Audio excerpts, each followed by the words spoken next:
What is up, says you one? This is Mike Anthony Duno. I am Jonathan Artulini. And you're watching USG Update. So for today's video is we are here at the Space Bar, Caguait, Surigao del Sur, and we will be having our Panagiusa 2025. So Fiona, what is Panagiusa? Okay, so to give you a little definition, no, Panagiusa, it means to be united or to be as one because we are CSU 1. Okay, so we are also here because the CSUCC, USG officers, LSG officers, and LCO officers are having our team building. And we recently conducted a technical writing session or a technical writing talk and as well as public speaking Yes. session. So, unsa pa migiwat na to Fiona? Let's go! So,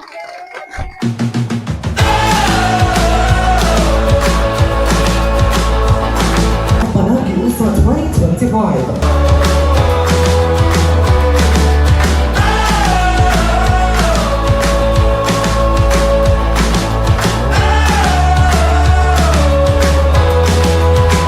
I swear everything's down. Fireworks moving in slow motion. The wind blowing in your hair. I can see in your eyes you were feeling out of motion. For a second, I'm forever intertwined. I'm your own baby, you're mine. Come on and give me a sign. We'll have tonight singing. Come on, let's write a new story. Time is our friend, life is our glory. So karon Fiona, magunsa man ta karon? so karon mag-interview ta og mga officers nga naa sa session kagaina. Wait, Oo, so mga na to yes. kung sila na-learn. Oo, yes. Mm. Yeah. Uy! Nidol dito. Mag-appeal Oo. man ko rin sila sa meeting kayo na. Interview na to. Hi! Kuya, appeal mo gayon na sa session? Yes. Pag yes, sure. Of course. Be, kung naagid mo gayon na sa session, mawata namin unsa yung pangalan, unsa yung position, o unsa yung na-learn. Mm. Okay. Hi everyone. Diba ako kumutanaw nga kamera dire dito. Ay, Oh. bisag asa dira. Hi everyone. So, I am Anthony L. Pormento and I am the USG Undersecretary for Records. Hi everyone, good afternoon. I am Jan Gary Salcedo, your USG Vice President. So kay na, di ba na mo gayon sa session? Yes. Unsa yung na-learn so far? Okay. So far, So far, sa among na-learn, so ako ang mag-plan sa akong na-learn about the first session, all about the technical writing.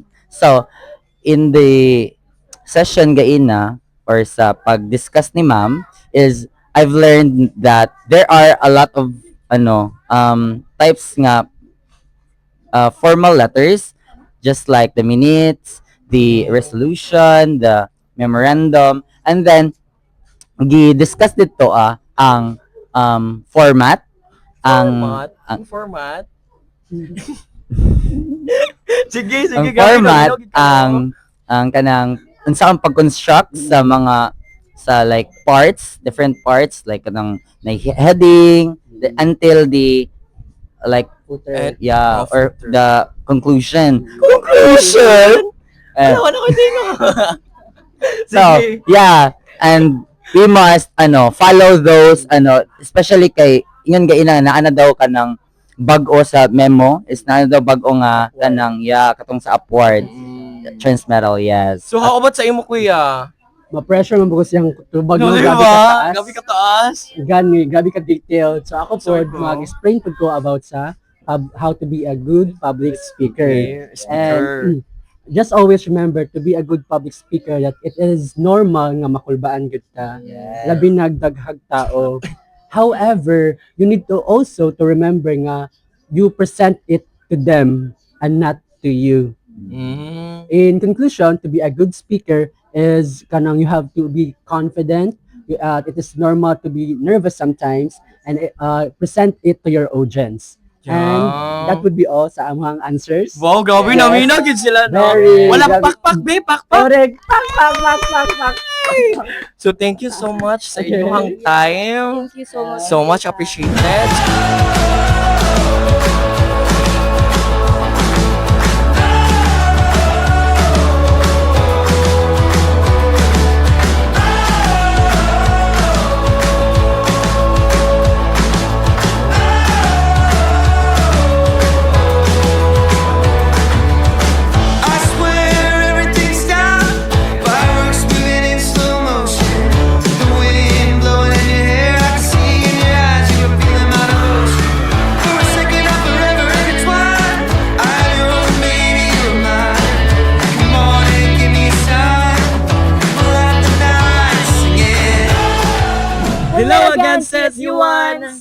are on our second day of our team building or our Panagiusat 2025. 2025. So karon piyon is we will going to continue sa pag-interview sa mga student leader kung unsa ilang mga na learned and their experiences so far sa tuang event. Yes. So unsa pa may magawa?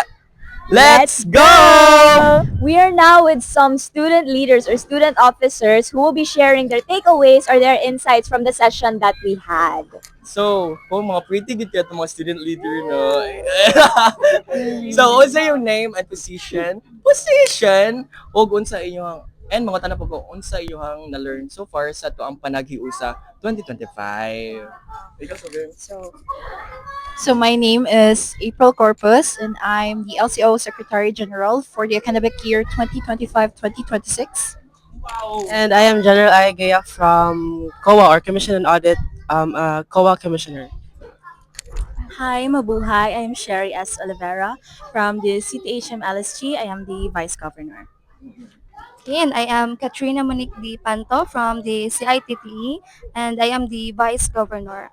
Okay, so thank you for that. So let's move So, on so to the far, question. No, grabe sa lugang position. Mga grabe ka-active yung mga student leader. So, mga tanong ko, unsa inyo ang na-learn so far sa itong Panagiusa? Dali sa ako. I know, kaya niya.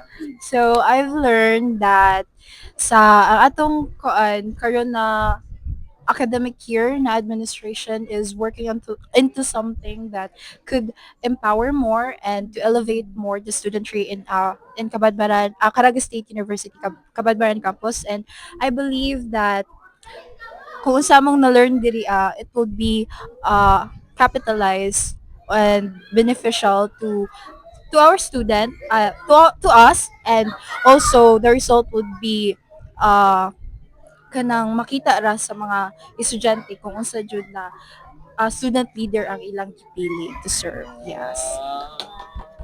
Grabe, maka-pressure siya. Pero by the way, my insight about this during the Panagiusa is that this activity or team building is very informative and engaging, most especially during the symposium or the seminar of our guest speakers from the technical writing and public speaking. Especially we are,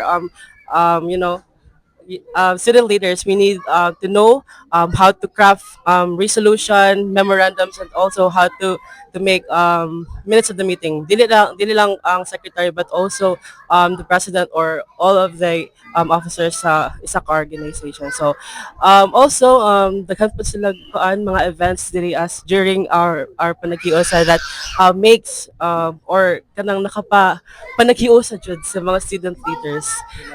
Yes, and yeah, mo that one. Thank you. Bumped.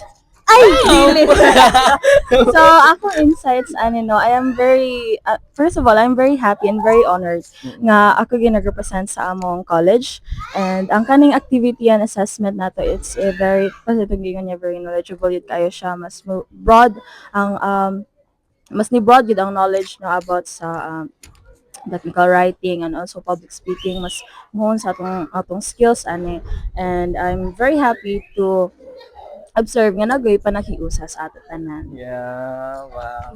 So the most highlight and takeaways of mine is the discuss nila was the technical writing and the public speaking. So importante siya for us mga leaders, of course, and now lang po na ko nahibawan about the technical writing, about sa mga memo. So daghan gid kayo knowledge gyud nga akong nakuha ug madala na ko ma-apply pa sa puhon-puhon. And nakita po na ako nga ang Panagiusa is very effective, knowing na agi collaboration from different leaders and the unity nga na. So that's all. Wow, unity. Well, thank you so much sa inyo mga Thank you for your na-learn time. insights, Servito. Grabe gid kayo lang mga na-learn guys, no? And I hope that you guys enjoy sa tuang Panagiusa. Very much. Yes. So, okay. So, thank you so much. Thank you for your time. So, bye-bye. And that is it for our team building or our Panagiusa Panagiusa 2025. Okay, so but before we end, Mike, Yes. Napipangutana. Alam na ko. Bandog na nakulbaan ko. Yes, oo. Yes. Ikaw Asa akong man? i-interview ka ron. Okay, Abi na. so, I have a Sige. question. Okay. Question. Question. Okay. So my question is, how is your overall experience throughout this team building and what did you learn? Well, dako gid kayo siya tabang because like from minutes, like mag-minutes ko lahi gid kayo ko ang kuan. So like dako gid kayo siya balik-balik redundant na mic. And also for public speaking, because public speaking is one of my weakness. Like, and then according to di halata. Then according to Ma'am Sen nga, it's a normal na daw. How about you, Fiona? Listen po ako na imong pangutan-on. So Fiona, what is your experience so far? Okay, so O na-learn sa atong panagiusa? Okay, so what did I learn?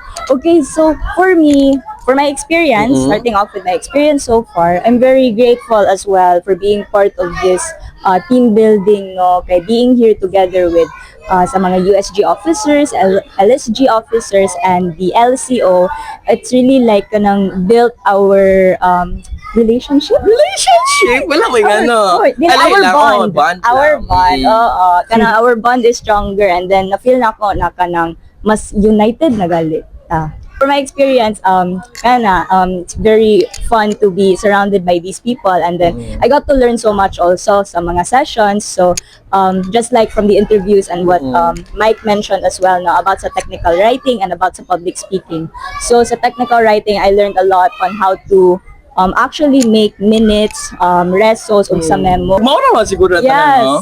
So sa pamag-wait. This is Mike Anthony Duno. This is Fiona Summer Ara Kawili. Saying, mabuhay ka sa S1, we sail as one. And that concludes Para